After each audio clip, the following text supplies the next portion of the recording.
Hello, this is Bill Webb, aka Billy Indiana. Today I'm going to do a 3x3x3 review for Libertalia Winds of Galecrest. This is Stonemaier Games' latest release, and it's a reworking of the original game Libertalia by Paolo Mori. Jamey Stegmaier and Paolo Mori worked together to rework basically almost every aspect of this game while still maintaining the same initial flavor of the original. So I'm going to talk about three things that I enjoyed about Libertalia Winds of Galecrest, three things that either I didn't enjoy or I could see maybe other players not liking, and then give you three recommendations or more of other games that I feel like have some similarities in some way to Libertalia Winds of Galecrest.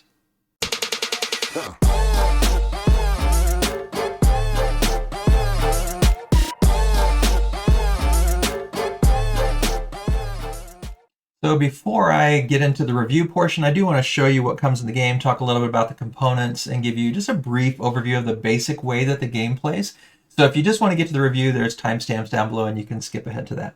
So first, these are the components. We've got the board, we've got these nice acrylic loot tokens. I went ahead, this game was given to me as a review copy from Stonemaier Games, but I went ahead and upgraded personally to get the metal coins, and so you can see what these look like and kind of hear what they sound like when they jingle in your hand. So that is an upgrade though. The original comes with these traditional sort of punch board, cardboard doubloons. And then the loot tokens, this bag does come with the game, and the loot tokens just can be stored in that bag. We've got these little doubloon trackers to keep track of your money as you're going through the game, and the person with the most doubloons wins in the end. And so after each round, you're going to exchange the doubloons back into the bank, and then you're going to record what you earned that first round on here and keep it in your treasure chest. Each player has this card with their player color around the edge and a unique design, and then on the other side, their graveyard picture. So that's going to be true for each player. They're going to have their own treasure chest, their own graveyard, and kind of player color board. And then each player is going to have 40 cards that are identical to all the others, other than this is for the green player, obviously, here in the corner. So that's for the green player. You can see the red player has the same thing. They've got their red treasure chest. They've got their red little player board, which acts as the graveyard. And then they have their 40 cards. Now, the way you play is you're going to have one person kind of draw the 6 cards randomly, so shuffle them up and draw the 6 cards you're going to play that round, and then everybody else can keep their cards in order so that they can easily find those 6 cards and pull them out. And so I'll talk more about the gameplay here in a minute, but let's get through the rest of the components here and a little bit of what we're seeing. There's also this deck of cards that's specifically for solo play, and so I don't believe the original game had any way to play solo, at least not an official way. But these cards allow you to do that, and I have played solo 2, 3, 4, and 5 player counts. Just haven't been able to play at the maximum level of 6 yet. There's also this little board here, which is for 2 players specifically, so you only use this if you're playing with 2 players. And you can play it, this board is reversible. I've got the light side, or the clear sunny day side showing, and so you can have the clear sunny day version of this, or you can have the stormy day version of this, or you can mix and match if you want, but that's only used in 2-player games. So I'll go ahead and, well, let's go ahead and keep it there. It's fine. You can see that if it was more than 2 players, you don't have anything. You just have this nice little place to put the cards, and I'll explain how that works here in a minute. We've got these nice little wooden pieces here that serve as the reputation trackers on this reputation track. We've got these little cards, and there's more of them in the box, but they basically replicate what these commands are, what these directions are here on the board. But you can see they have a little sort of sunny day one that matches the sunny one. So this says gaining 3 doubloons at the anchor phase or the end of the voyage phase. But on the other side, it has the stormy side. So you could mix and match. If you like the stormy side better for amulet, but you want to play everything else sunny, you could just use the dark stormy side there. And you can mix and match any of them. So you could do the same for barrel and say, let's do that. Or if you don't want to mix and match them, if you're only going to play sunny side or only going to play stormy side, you could also then just lay these out on the other side of the table so that players around the table don't all have to be able to read the print that's on these little directions. And like I said, every one of these tokens, the relic token is the purple, the barrel token is the brown, and the chest is the, oh, I didn't get any chests in here. Let's pull out one of those. Just randomly pulled them out, but there's a, whoops, missed it. There's what the yellow chest looks like. So we'll just swap one of those out so you can see it. And then the hooks are black, and the sabers are red, and the amulets are orange, the relics are purple, and the maps are green. So those are the different tokens that come out, and you match the tokens to the player count. So basically, the way the game works is you're going to be trying to gain doubloons by taking these voyages, and each voyage lasts a certain number of days. And the first voyage lasts 4 days, and it's actually printed here on the board. Day 4 is for voyages 1 through 3. Day 5 is only for voyages 2 and 3, and day 6 is only for voyage 3. And the voyages are basically rounds. So in the first round, first voyage, you're only going to have 4 days of actions. Second, you're going to have 5 days, and the third round or voyage, you're going to have all 6 days of action. So I've got it set up with the tokens as if we were doing 6 days. You put out the reputation tokens no matter how many players are playing. It doesn't have to, you use all the colors even if not 6 players are playing. And there's a little number underneath each one that tells how many doubloons the players are going to start with at the beginning of their turn. And you can see there's some directions here to kind of walk you through the steps. So it says before each voyage, populate the loot tokens. So I've done that as if we were going to play a 6-day voyage here. 1 per player for 3, or 3 for 2 players. Gain the same 6 character cards. So as I said, 1 player, the red player, for instance, since they're already shuffled, is going to take 6 cards. So let's just say they shuffled and randomly picked these 6 cards to be played in the first round. They're going to announce these numbers to every other player, and those other players are going to go through their deck, which probably are in order, and find those exact same 6 cards. Then it says gain doubloons based on the reputation. So again, the black player is going to get 12, red's going to get 11, white 10, so on and so forth. If you're only playing 2 players, then the colors of the 2 players that are playing are going to be starting right here beside, on either side of where it says 2 player. And then at the end of the voyage, we'll talk about that after we kind of walk you through the steps. So once everybody has their doubloons and everybody has the same 6 cards in hand, then you're going to decide, each player on their own, which card they want to play, knowing that everybody else has those same cards. So randomly, let's just say that I chose this one, Officer. So once everybody is ready, you kind of put it face down on the table to let everybody know that you have chosen. Once everybody has chosen, you simultaneously flip them over, and then you're going to put them in numerical order, ascending numerical order up here. So let's say that I chose 12 and green chose 1, and then purple, blue, the other players, we just put them in ascending order. Now let me just put a few of them out here so they wouldn't all naturally be from the red player, but just so you can kind of see a few of the different symbols that are going to show up in a game. So that's just a few to give you an idea. So you wouldn't have all red player cards out here normally, but let's say that there were 5 players and those are the numbers they happen to play. So after everybody has played them and you've shown what they played and you put them in numerical order, then we do the day actions. You see there's a little sunlight with an arrow pointing this way, and so we start with the lowest number and you do the day action that's on the card. So the scout says, discard the scout, immediately choose another character from your hand and place it on the island according to its rank, shifting other characters as needed. And so as we move these through, you're going to be pulling this out, putting someone down, and you might reshuffle where they go. This one says if you have 12 or more doubloons, gain 2 reputation. Otherwise, gain doubloons until you have a total of 12. And by gaining reputation, if they had done that, they would just move theirs up and move everybody down. All right.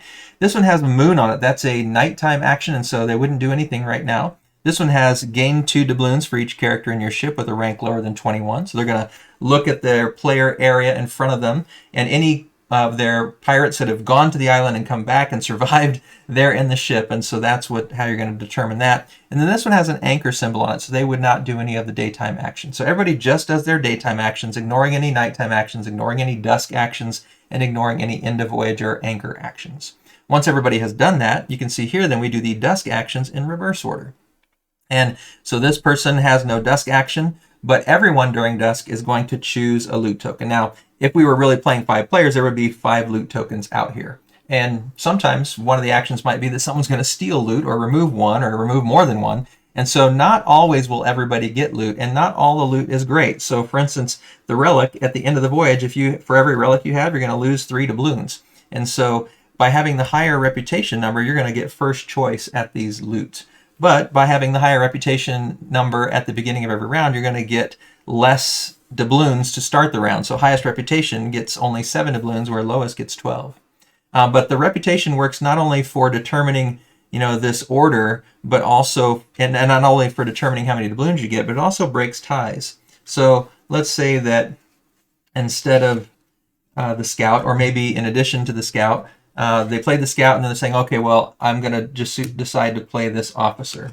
And so they bring that out. Well, now these are both 12. How do we decide who's who? So we look here, red is before green, so we're just going to switch that and make red go before green. All right. And so basically, the higher the reputation, the higher you go on this side. So since green has a higher reputation, they're going to go higher up on the ascending. They don't get to choose because of their higher reputation. They actually go higher in the reputation ranking. And then they would go in that order. So that's how you break ties. So the reputation track has several functions within the game: determining starting doubloons each round, breaking ties, and then also deciding, if who's going to be able to choose the loot tokens first. All right, so that gives you a little bit of an idea about the flow of the game. After you've done the daylight actions and you've done the dusk actions, then we do the nighttime actions. And the nighttime actions are going to get done every round. So actually, let me just show you the one nighttime action that we had out here. So once we've done the dusk action, you gather your loot token and you pull it back into your ship. And then at nighttime, this one says, discard the lowest ranking character in your ship, which may be the mutineer, then gain 2 doubloons. And so anytime you have a sailor or pirate in your ship with a nighttime action, you're going to carry those out at this point. Then we go to day 2, day 3, day 4. We keep rinse and repeating those same actions. And after the final day of that voyage, that is when we do the anchor actions. And everyone can kind of do those simultaneously. Once those anchor actions are complete, then everybody looks at how many doubloons they've earned that round, stores it on the treasure chest, and then returns all the doubloons back to the bigger chest here for the next round. And you just play out the 3 rounds, and whoever has the most doubloons at the end of the game wins. So that's a very quick overview, not a full rules breakdown. There's a lot of other details, but hopefully you get a little bit of a feel for how that works in terms of players playing the cards and the different phases of action between daylight, dusk, nighttime, and end of voyage. So as I said in the review, I'm going to talk about 3 things that I like about Libertalia Winds of Galecrest, 3 things that either I didn't care for or I could see other players not enjoying, and then I'll give you some recommendations of other games that have some similarity in some way to this game. So the first recommendation, or not recommendation, the first thing that I liked about Libertalia is the unique gameplay. I've never played the original Libertalia, and this is the first time I've really played a game where the ranking of the cards mattered and the different actions mattered depending on the ranking. So you're doing the daylight actions in ascending numerical order, but then the dusk actions in descending, and then you also choose a loot in that descending order. And so, and another thing about it is that everybody has the same cards, and at least in the first round. Now, if it's the first round, you start with 6 cards, but you're only going to have 4 days, and so you're only going to end up using 4 of your 6 cards. So 2 of your 6 are going to carry on to the next round, and then you get a new 6. So you'll have 5 days in the second round, but you'll have the 2 plus 6, so 8 cards. And so you're going to keep increasing the number of cards you have each round, potentially. There's also ways to pull cards out of the graveyard and to keep cards from your ship to each round, so you might even have more than that. So while everyone's going to have the same 6 each round, the carryover of what goes from round to 1 to 2 and 2 to 3 is probably going to be quite different from player to player. And so that is unique as well. First round, you know exactly what everybody has in their hand. Next round, you know most of what everybody has in their hand. Third round, you know about half of what everybody has in their hand. And so it's progressively becoming more complex. How well can you remember who played what and who might still have that card in hand, and did they play it, but then they used a card to bring it back to life? It's a tricky thing of trying to remember who has which cards in their hand still available so that you can decide when you should play the cards you want to play. You also have to think about, well, do I want to play this early in the round? Because some of them are beneficial early on the voyage in the first couple of days. Others are more beneficial if you do them in the last few days. But some people may all want to play the same card at the same time. They may kind of cancel each other out. And so there's a lot of thinkiness about which card you should play. You also might decide, you know what? I think everybody else is going to play this round, so I'm going to wait and try to save it and use it in the second or the third round. Or you might realize, well, this card will get me some doubloons this round, but if I save it for the third round with 6 days, I'll be able to cash out on it probably more than I would if I try to use it this first round. So there's some long-term thinking you can try to make some decisions on, and just that unique card play of knowing exactly what everybody has to start the game and then that changing as the game goes on. Really a clever design to the card play for Libertalia. The second thing that I like about Libertalia Winds of Galecrest is that it's flexible in player count and also player ability level, and it has really high quality components which would draw new players in potentially, especially if you upgrade to those metal coins, the metal doubloons. But really, the loot tokens, or that Azul style loot token, those are really nice, and the quality is really nice. Now the art is debatable. I like the art fine. I probably would have preferred the original, although I've never actually seen it in person. But I tend to like the grittier style of art, and I know it's been widely debated online which art's best. Very subjective, but the quality of the components is nice. The little trackers that you use for your doubloons, they work really well. There's even instructions on how to assemble them. And then let me go back to the overhead so you can see the insert, because it's very nicely organized to make setup and cleanup very easy.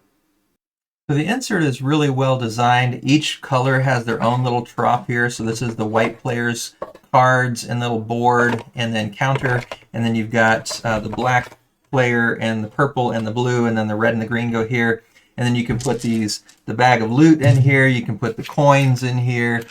These little tiles that you can use to change up the board have a nice little place right here. So everything goes in really nice and neatly. This then goes in over the top of that lower insert so that you can put the board right here and the instructions and things on top. So it all fits very nicely together in this. Very easy to store, very easy to get in and out of a game with that clever insert. So that second idea of being flexible with 1 to 6 players, being flexible with not necessarily having to have everybody be real experienced gamers. People who just a little experience can understand it. More experienced gamers will still probably enjoy it. And then the quality of the components to attract people in, and the insert. I think all of those things kind of come together to make this a very nice package game for a wide variety of people. And that's the second thing I like about Libertalia Winds of Galecrest. The third thing that I really like about Libertalia Winds of Galecrest is how they went about changing the original to try to improve it. And there had to be things that needed to be improved when the original designer comes in tow and says, hey, let's do this together, let's make it a better game. And some of the things that I've heard a lot of people really appreciate about the newer version is that you now have 40 pirate cards instead of just 30. So there's more variability that way. You don't have just one type of action for each of the kinds of loot. Now there are 2. There's the daylight or the sunny side actions and the stormy side actions, and you can even mix and match them. So quite a bit more variability there. Tie breaks before, when you were putting the cards in numerical order, each card actually had 2 numbers on it, one to show the ranking or the number of the card, the other to break the ties. And so there was a whole array from one color to another, one player's color to another player's color, to decide how those numbers would work to break ties. And that just sounds a little bit messy to me. This reputation track is really nice because it's very easy to monitor. You can easily see who has higher reputation. And it actually adds a whole other element to the game, because now not only do you use that reputation to break ties, but sometimes you want to gain reputation so that it makes an action on a particular card more powerful. Other times you want to lose reputation because that makes a different action on a different card more valuable, or just because you want to get more doubloons at the beginning of the round, because the lower reputation, the better income you get at the beginning of the round. So it adds a whole nother element to the game. A lot of timing strategy of when do I want to have high reputation, when do I want to have low reputation, and that's just completely new to this game. Also adding the solo player and the 2-player variants, just a lot has been added, and a lot of the card terminology and phrasing was redone. I don't think you could argue that great effort was made to improve this over the original. Now, some people are going to love the art of the original much better, but I think this one is a more developed, a more fully fleshed out game with quite a few advantages, at least in my opinion. Having never played the original, I admit that, but having watched videos of the original and heard players talk about it in videos, and also I've played in those multiple player counts, and many of the people I've played with have played both, and every one of them said that they liked the improvements here. There was some debate about who liked which art better, but every one of them said they felt like this was a better game overall in terms of gameplay and the design. But there are some things that I didn't care for, or I could see other players not enjoying. And one is just that this game style isn't really for everyone. If you don't like Take That, that is a big element of this game. Now, it's not always super in your face. Sometimes you play a card that you know is going to get somebody, but you don't even know who it's going to get. It's not so much in your face. Although there are some cards where you choose who it's going to act on, and so there is some of that. And if you don't like Take That, then you're probably not going to enjoy this game unless, like I said, it's not as Take That as some games, but it's a factor to consider. Another thing is that if you like to be able to put together a game plan and stick with it throughout, that's probably not going to work, because if you think you've got a game plan, but then someone else just thwarts it, knocks down your sandcastle, that can be pretty frustrating. If you're the kind of player who really likes to have a plan and stick with it, and you don't like other people messing with your plan, this may not be a game for you. There's also a fairly good degree of randomness because there are some cards where you actually draw tokens out of the bag.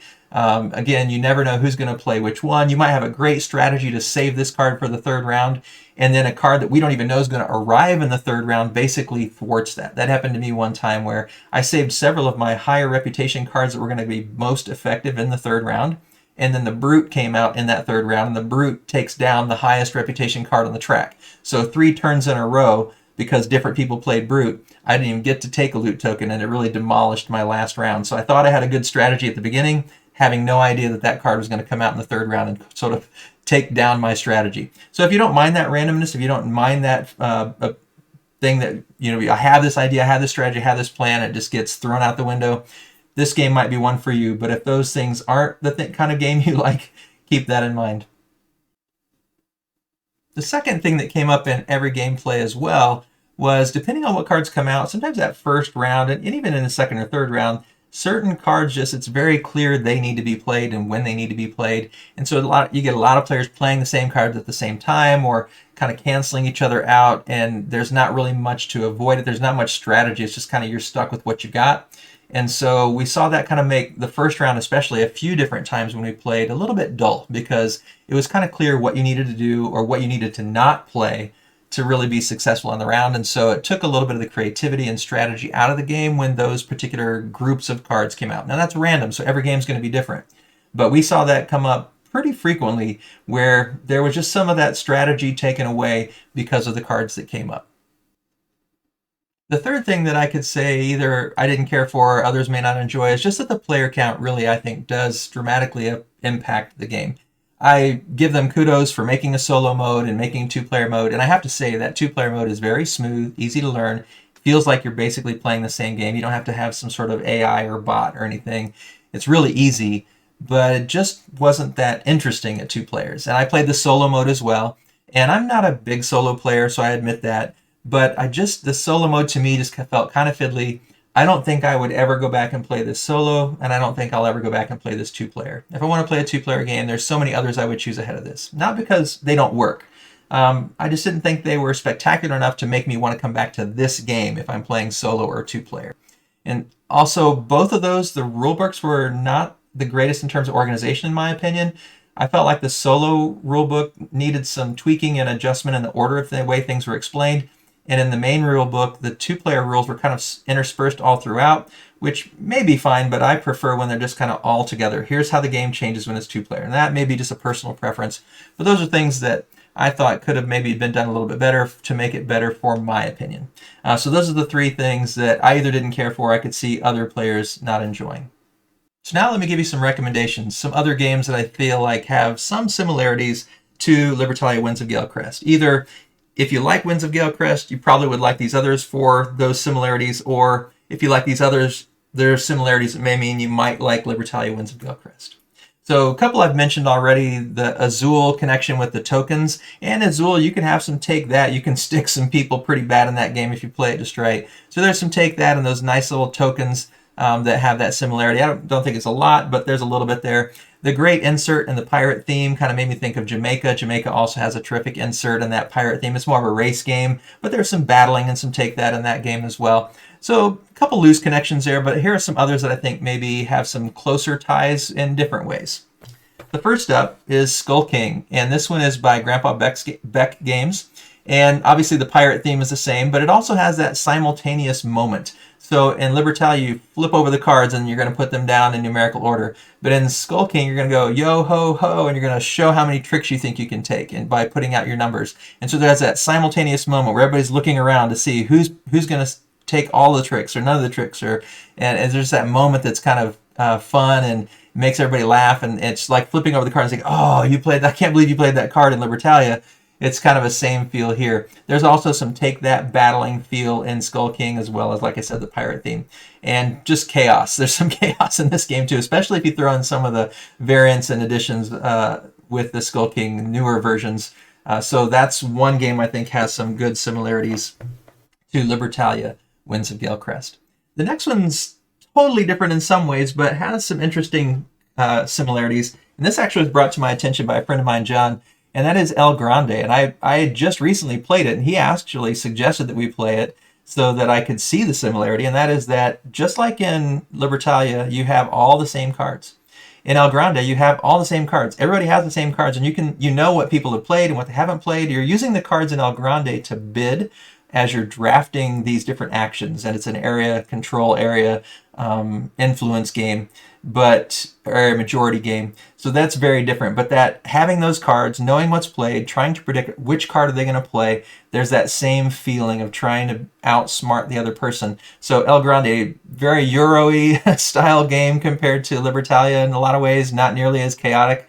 But that kind of bidding, knowing what's out there kind of feel is similar. So maybe not quite as close, but kind of an interesting twist there that makes a little similarity between El Grande and Libertalia. The next one, this one is, again, very different kind of a game, but some things that made me see some connections, and that is Gloomhaven. So Gloomhaven is, you're in a fantasy world, it's not pirates, but there's battling, and you're battling cooperatively in Gloomhaven, but there's this initiative, in Libertalia, you're putting them in sequential order, and then, whoever has the lowest number gets to go first on daylight actions, but whoever has the highest number gets to choose loot tokens first and do the dusk actions. So that kind of initiative connection here, whereas in Gloomhaven, you and your teammates are going to have initiative order, so sometimes you want to go ahead of them or later than them, and same thing with the people you're battling. Sometimes you want to go before them or after them, and so that connection kind of made me think about it, a similarity to Libertalia. And then also in Libertalia, you start with 6 cards in the first round, and you're going to be diminishing the number of cards you have to choose from. And in every round, you're going to eventually have more and more cards, but as the rounds go on, you have fewer and fewer cards to choose from. Same thing in Gloomhaven. You have your deck of cards, and they're diminishing, and you're always going to play 2 at a time in Gloomhaven, but you're trying to decide, okay, if I play these now, I'll still have these later. And so it's that decision-making of when do you play your cards, and that kind of initiative sort of determination that made me think of Gloomhaven as another one that is in some ways similar to Libertalia. And then the last one is Forgotten Waters by Plaid Hat Games. Forgotten Waters is another semi-cooperative game. So you're trying to be the best pirate. You're trying to win that way, but you are cooperating for the majority of the game. But definitely the pirate theme comes through. The chaos comes through. The art is kind of fantastical here. The storyline is very fantastical here. Kind of makes me, even if you look at the arts, styles, it's not exactly the same style, but that vibrant coloring, the fantastical characters, all of that sort of made me think of this Forgotten Waters, and that pirate theme just comes through. So if you like pirate themed games, I've given you a few here to think about. Forgotten Waters, Skull King. If you like the card play, maybe think of Gloomhaven or El Grande. If you like the tokens, try Azul. If you just like pirate games, and you also consider Jamaica. So hopefully those recommendations were helpful for you. In terms of my overall conclusion on Libertalia, I would rate this game a 7 if I go by BoardGameGeek kind of rating. It's a game that I'll keep in my collection, but it's not one that I'll want to play all the time. It's one that I'll want to play in very certain circumstances, because while I appreciate they've made it available for 1 to 6 players, and that may be great for certain groups, for me, I don't really ever want to play this with fewer than 4 people. It's not terrible with 3. It's not terrible with 2. I don't really care for the solo version. But 4 and above, I think, it's more fun. It's more chaos. And if I want to play a chaotic game, that's where Libertalia comes in. If I don't want chaos, I'm not going to choose Libertalia. And so I want to play this with 4 or more, in one of those nights where I just want to have a fun, chaotic time, go after each other, try to outsmart each other, knowing that there's going to be a lot of randomness that's going to just throw a wrench in my plans. That's the kind of time when I want to play this game. So it's not one that I'll play a lot, but it is one that I'll want to play in certain scenarios. And so staying in the collection, I think it's a good game. It's well designed. Not necessarily in my top genre or style of games that I would love, but one that's well designed enough that I do want to keep it in my collection. So hopefully that helps you understand a little bit about how to play Libertalia, hearing a little bit of my thoughts, what I liked about the game, what I didn't, some other games that I see some similarities to Libertalia.